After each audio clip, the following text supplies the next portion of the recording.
बच्चों, आज अध्याय 2 बहुपद हम शुरू कर रहे हैं। अध्याय 1 में 6 प्रश्नावली थी, वो समाप्त हो चुकी है। अब अध्याय 2 शुरू हो रहा है, बहुपद। तो सबसे पहले प्रश्न उठता है, बहुपद किसे कहते हैं? बहुपद चर, अचर, गुणांक,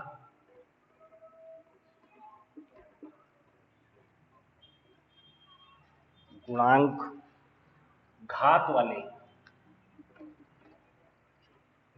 वाले बीजगणितीय व्यंजक, बीजगणितीय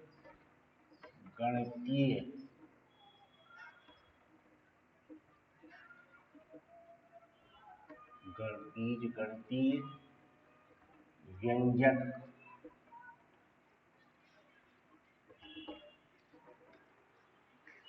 बहुपद कहलाते हैं। बहुपद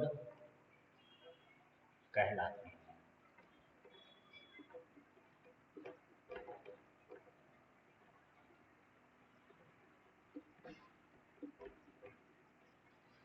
तो बहुपद किसे कहते हैं, ये आप परिभाषा देख लीजिए बहुपद की। चर, अचर, गुणांक, घात वाले बीजगणितीय व्यंजक बहुपद कहलाते हैं। चर, अचर, गुणांक, घात। चर क्या होते हैं? चर वे होते हैं जिसका मान निश्चित नहीं होता। जैसे x दिया है, y दिया है, a b c दिया है, वो चर होता है। अचर जिसका मान निश्चित रहता है, संख्या में मान दिया रहता है। गुणांक x के साथ जो संख्या होती है या x स्क्वायर के साथ जो संख्या होती है उसको गुणांक कहते हैं। घात किसी भी समीकरण में घात 1 भी हो सकता है, 2 भी हो सकता है, 3 भी हो सकता है। तो आपको चर, अचर, गुणांक, घात वाले बीजगणितीय व्यंजक बहुपद कहलाते हैं। ये परिभाषा याद रखनी है। अब आ जाइए प्रश्नावली 2.1 पर। प्रश्नावली 2.1 क्या है? प्रश्नावली 2.1 का पहला सवाल देखिए। पहले सवाल में कह रहा है, निम्नलिखित में, किताब में देखिएगा अपने, सवाल पूरा हम नहीं लिख पाएंगे।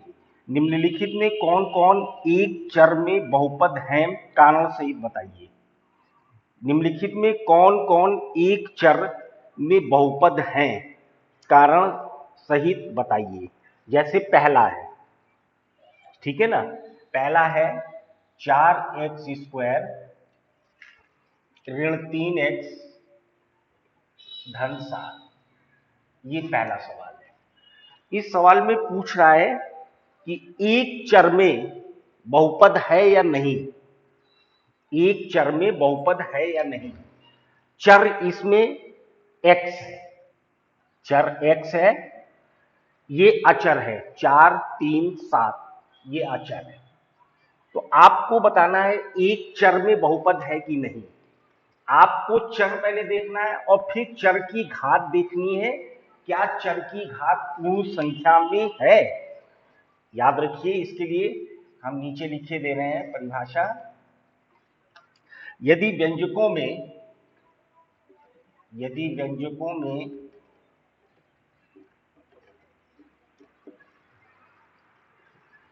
चर के सभी घातांक पूर्ण संख्या में हो, पूर्ण संख्या है या हो, तो इस रूप के व्यंजकों को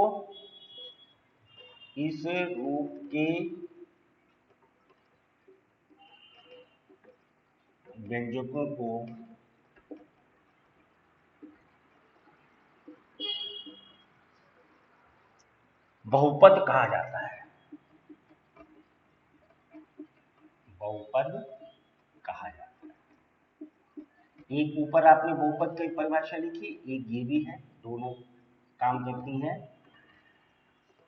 यदि व्यंजकों में चर के सभी घातांक पूर्ण संख्या में है तो इस रूप के व्यंजकों को बहुपद कहा जाता है।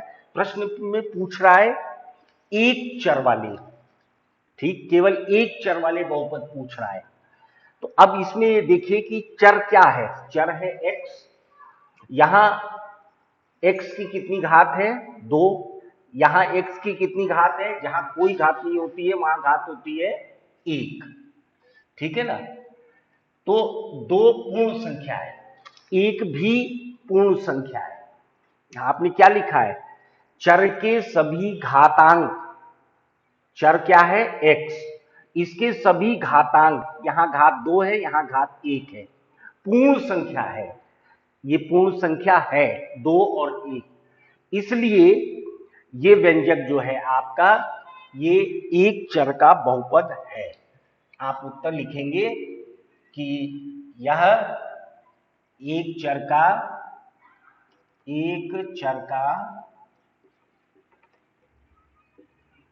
बहुपद है, ठीक है ना, एक चर का बहुपद है, ठीक। इसी प्रकार अब दूसरा देखिए, दूसरा दिया है y की घात 2, y की घात 2 धन √2, ये दिया सवाल है y की घात 2 धन √2। यहां पर चर क्या है, चर है y के ऊपर कितनी घात है 2, 2 कैसा है पूर्ण संख्या है, इसलिए यह भी एक चर का बहुपद है। यहां लिखेंगे आप एक चर का बहुपद है, ठीक है, एक चर का बहुपद है। तीसरा देखिए, तीसरे में क्या कह रहा है, तीसरा है 3√t धन t√2, ठीक है ना। तो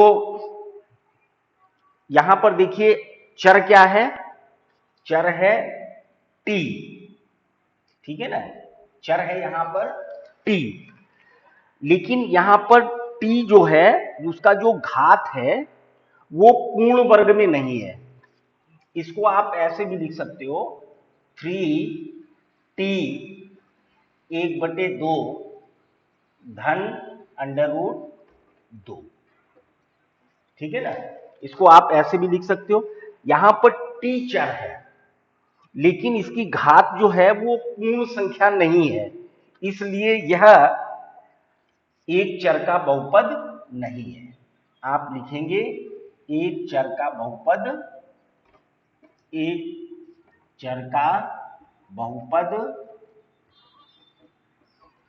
नहीं है।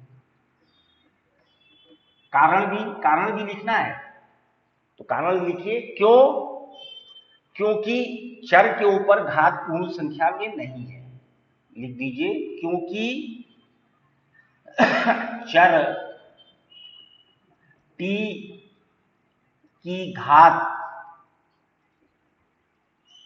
पूर्ण संख्या नहीं है, पूर्ण संख्या नहीं है, ठीक है। आपको कारण भी लिखना है, बताना है कि ये एक चर का बहुपद है या नहीं, अगर है तो क्यों। तो इस सवाल में फिर से देखिए 3√t धन t√2, ये है सवाल में, ठीक है ना। यहां t लिख सकते हैं, यहां t भी लिखेंगे, ठीक। अब देखिए यहां पर इसको हम इस तरीके से भी लिख सकते हैं 3t की घात 1/2 धन t√2। यहां पर चर जो है वो है t, यहां पर t की घात है 1/2, यहां है t की घात 1, जहां कोई घात नहीं होती है वहां घात होती है 1, तो एक तो ये पूर्ण संख्या में है, लेकिन यहां पर जो t के ऊपर घात 1/2 है ये पूर्ण संख्या नहीं है, इसलिए ये एक चर का बहुपद नहीं है, क्योंकि चर t की घात पूर्ण संख्या नहीं है। पूछ रहा है कि एक चर में बहुपद है या नहीं और कारण बताएं, तो आपको सब में कारण भी लिखना पड़ेगा। अब जैसे पहले वाले में भी कारण लिखना पड़ेगा, ये एक चर का बहुपद है, क्यों?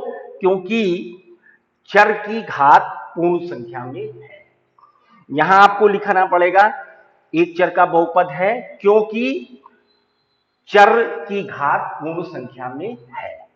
यहां पर ये एक चर का बहुपद नहीं है क्योंकि चर t की घात पूर्ण संख्या नहीं है। इसी में अभी दो सवाल और हैं, देखिए दो सवाल अभी और हैं इसी में, पहले में ही अभी बता रहे हैं, इसे उतारते जाइएगा, कॉपी में करते जाइएगा।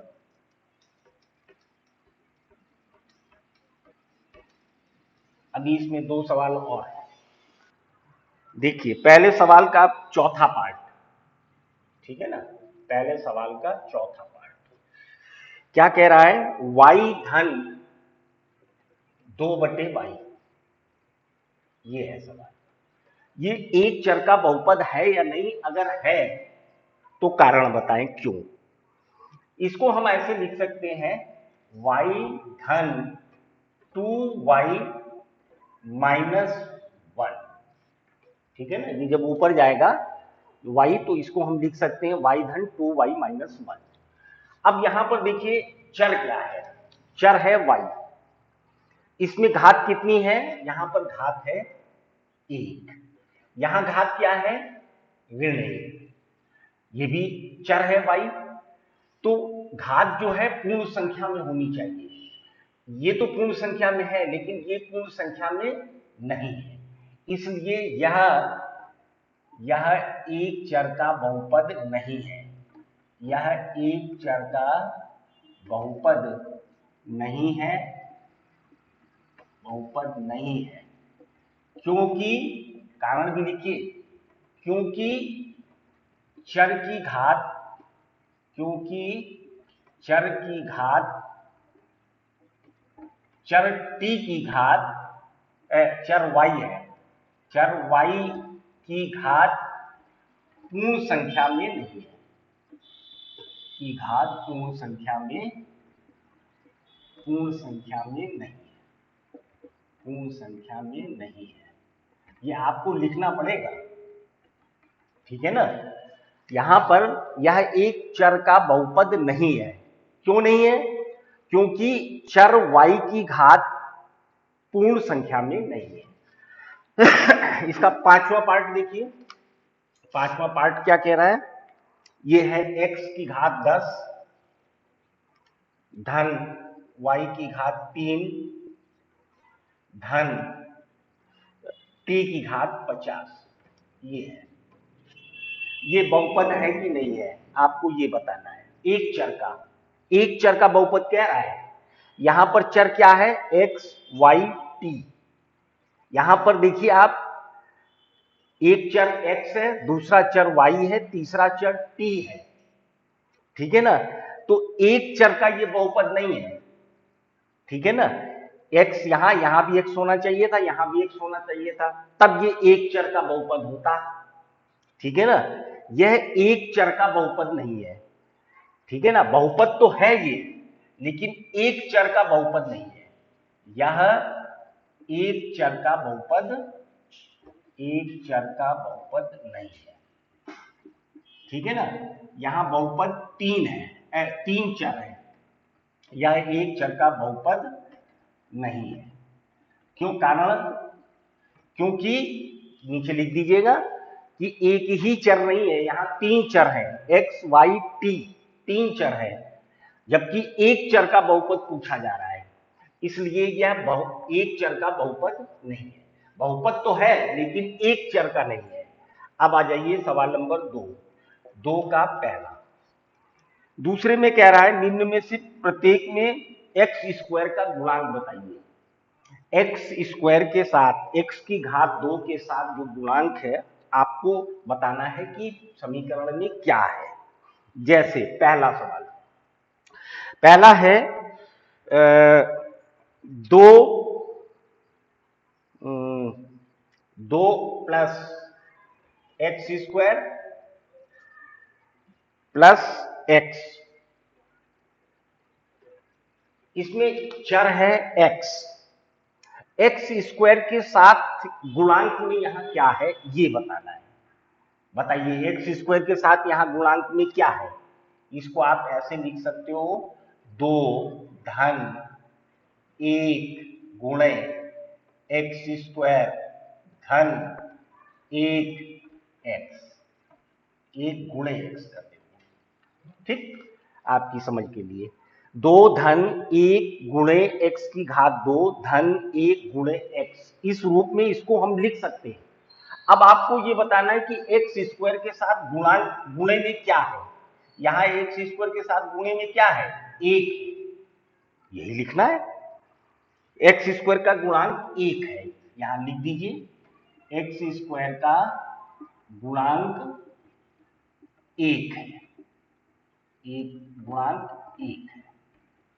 ठीक है, बस केवल इतना लिखना है। सवाल नंबर 2, दूसरे में कह रहा है कि 2 ऋण एक्स स्क्वायर धन एक्स की घात 3, इसमें पूछ रहा है कि एक्स स्क्वायर का गुणांक क्या है। ये है एक्स स्क्वायर, ये है एक्स की घात 2 और ये है एक्स की घात 3। केवल एक्स की घात 2 का गुणांक पूछ रहा है, एक्स की घात 3 का गुणांक नहीं पूछ रहा है। यहां एक्स की घात 2 के साथ गुणांक है ऋण 1।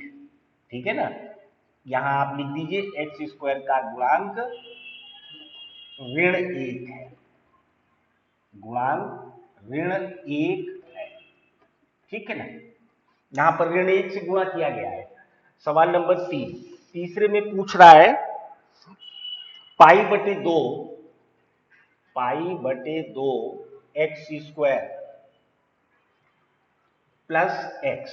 अब आप लोग बताइए यहां पर एक्स स्क्वायर के साथ क्या गुणा में है, एक्स स्क्वायर के साथ यहां पर गुणा है पाई बटे 2। ठीक है ना, आप लिख दीजिए यहां एक्स स्क्वायर का गुणांक पाई बटे 2 है। ठीक, तीसरा, पहला दूसरा तीसरा हो गया। चौथे में क्या कह रहा है, अंडर रूट 2x ऋण 1, इसमें बताइए एक्स स्क्वायर का गुणांक क्या है। इसमें एक्स स्क्वायर है ही नहीं, ठीक है ना, इसमें एक्स स्क्वायर नहीं है। आप लिखेंगे यहां पर एक्स स्क्वायर का गुणांक 0 है, एक्स स्क्वायर का गुणांक 0 है। ठीक है ना, एक्स स्क्वायर का गुणांक 0 है। इस तरीके से पहला और दूसरा हो गया। पहले में 5 थे, दूसरे में 4। अब देखिए सवाल नंबर 3, बहुत सरल है, ज्यादा कठिन नहीं है। आपको केवल एक्स स्क्वायर का गुणांक बताना है। जहां पर एक्स स्क्वायर हो उसके साथ देख लीजिए कि कौन सी संख्या गुणा में है। यहां पर धन 1 था, यहां ऋण 1 था, यहां पर पाई बटे 2 है, यहां पर एक्स स्क्वायर है ही नहीं, इसका गुणांक 0 है। पहले सवाल में पूछ रहा था कि एक चर का बहुपद बताइए। तो एक चर का बहुपद वही होता है जिसमें चर की घात पूर्ण संख्या में हो। अगर चर की घात पूर्ण संख्या में है तो वह एक चर बहुपद होगा।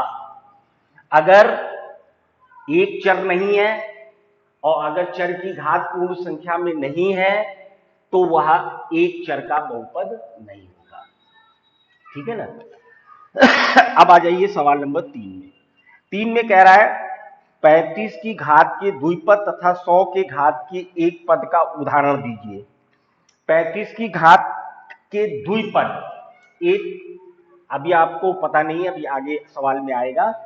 एक पदी, द्विपदी, त्रिपदी, त्रिपद बहुपद, द्विपद बहुपद और रैखिक बहुपद किसे कहते हैं, अभी आगे आएगा। तो तीसरे सवाल में कह रहा है 35 की घात का द्विपद, तो लिख दीजिए कोई भी x की घात 35 धन 4 द्विपद होना चाहिए और x की घात 35 होनी चाहिए। और कुछ भी लिख सकते हो, y की घात 35 धन 7 लिख दो, ठीक है ना। दो पद वाला लिखना है आपको, x की घात 35 की द्विघात। और फिर एक और कह रहा है कि 100 के घात के एक पद, तो x की घात 100 कर दो, एक पद बताना है, x की घात 100 में एक पद, x की घात 100, यहां कर दीजिए t की घात 100, ठीक है ना। तो कुछ भी लिख सकते हैं आप। x की घात 35 का द्विपद का एक पूछ रहा है और एक पूछ रहा है x की घात 100 का, घात 100 में एक पद पूछ रहा है, एक पदी, और घात 35 में द्विपदी पूछ रहा है। तो घात 35 में हमने द्विपदी बता दिया और घात 100 में एक पदी बता दिया, बस इतना है। सवाल नंबर 4। सवाल नंबर 4 में कह रहा है कि निम्नलिखित बहुपदों में से प्रत्येक बहुपद की घात लिखिए। आपको हर सवाल में ये देखना है कि अधिकतम घात क्या है। इसको मिटा दें, सवाल नंबर 4 देख लें। सवाल नंबर 4 ज्यादा कठिन चीज नहीं है, अगर आप समझना चाहें तो कुछ नहीं है। सवाल नंबर 4 में पहले में है 5x की घात 3, 5x की घात 3 धन 4x स्क्वायर धन 7x। इसमें आपको बताना है कि निम्नलिखित बहुपदों में प्रत्येक बहुपद की घात लिखिए, ठीक है ना। चर की अधिकतम घात बहुपद की घात कहलाती है, ये याद रखिए। चर की अधिकतम घात, चर की अधिकतम घात बहुपद की घात कहलाती है, बहुपद की घात कहलाती है, ठीक है ना। चलिए पहला सवाल देखते हैं। पहले सवाल में हमने अभी आप लिखा है जो चर की अधिकतम घात बहुपद की घात कहलाती है। पहले सवाल में चर क्या है, x, यहां भी है x, यहां x की घात 3 है, यहां x की घात 2 है, यहां x की घात 1। तो यहां पर आप देखिए चर में अधिकतम घात कितनी है, यहां पर घात 3 है, यहां घात 2 है, यहां घात 1 है, अधिकतम घात कितनी है 3। तो ये आप लिख दीजिए, इसमें अधिकतम घात 3 है। तो क्या पूछ क्या रहा है, प्रत्येक बहुपद की घात लिखिए। तो आप लिख दो बहुपद की घात 3 है, बहुपद की घात बराबर 3, ठीक। इसी तरीके से दूसरा सवाल बहुत सरल है। दूसरे सवाल में कह रहा है 4 ऋण वाई स्क्वायर, 4 ऋण वाई स्क्वायर। बताइए इसमें चर क्या है, चर है इसमें y की घात कितनी है 2, और कुछ इसके साथ है नहीं, तो यहां पर बहुपद की घात है 2। इसी तरीके से तीसरा देखिए, तीसरे में कह रहा है 5t ऋण अंडर रूट 7। बताइए यहां पर बहुपद की घात क्या है, चर की अधिकतम घात क्या है। यहां चर क्या है t में घात यहां कितनी है, यहां कोई घात नहीं होती है, वहां घात होती है 1, और कहीं t है नहीं, तो इसमें बहुपद की घात होगी 1, ठीक। चौथा सवाल, चौथा कह रहा है केवल 3 दिया है, केवल 3 दिया है। इसको हम लिख सकते हैं 3 गुणे x की घात 0, ठीक है ना। यहां पर x की घात, यहां चर है ही नहीं, ठीक है ना, चर है नहीं तो उसकी अधिकतम घात कुछ होगी नहीं, तो इसका उत्तर आएगा 0। ठीक है ना। इस प्रश्न में चर की अधिकतम घात है 3, इस समीकरण में चर की अधिकतम घात है 2, इस समीकरण में चर की अधिकतम घात है 1, इस समीकरण में चर है ही नहीं, अर्थात मान होगा 0। अब एक सवाल बचा है, केवल 5वां सवाल। क्या है? निम्नलिखित में से रैखिक बहुपद द्विघाती त्रिघाती बताइए।